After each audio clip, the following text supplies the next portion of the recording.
नमस्कार, माझे नाव क्षितिज अरविंद माटे आहे. मी तुम्हाला एक कथा सांगणार आहे. माझ्या कथेचे नाव आहे गर्विष्ठ कावळा.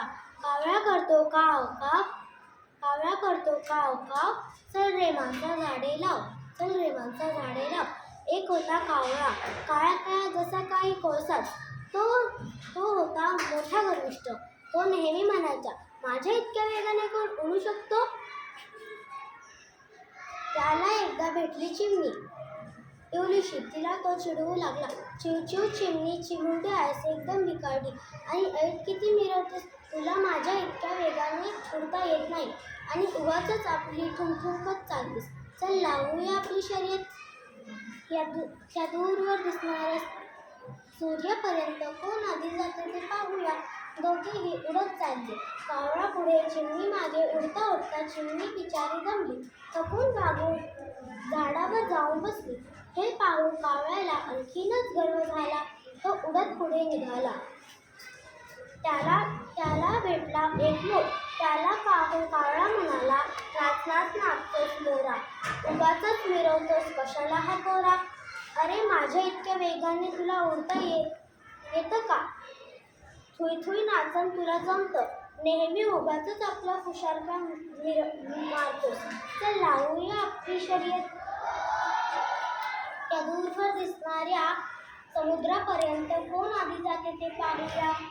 मोराला कावळ्याचा जरासा रागच आला. कावळा पुढे, मोर मागे.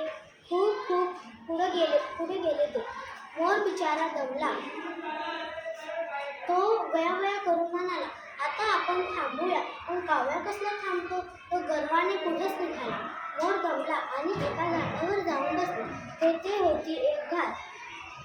तिला पाहून कावळा म्हणाला, घारे घारे उंच उडतेस आकाशी, शर्यत लावतेस का माझ्याशी? त्या दूरवर दिसणाऱ्या समुद्रापर्यंत माझ्याबरोबर उडत येतेस का? पाहूया कोण आधी जाते ते.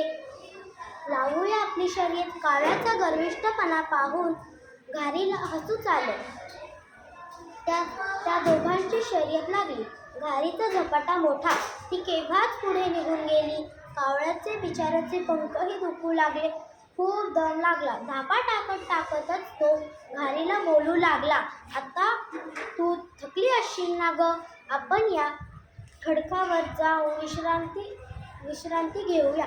घार म्हणाली, का रे बाबा, आपल्याला तर दूर दिसणाऱ्या डोंगरापर्यंत जायचे आहे ना, पाहूया आधी कोण जातं ते. कावळा खूप दमला होता.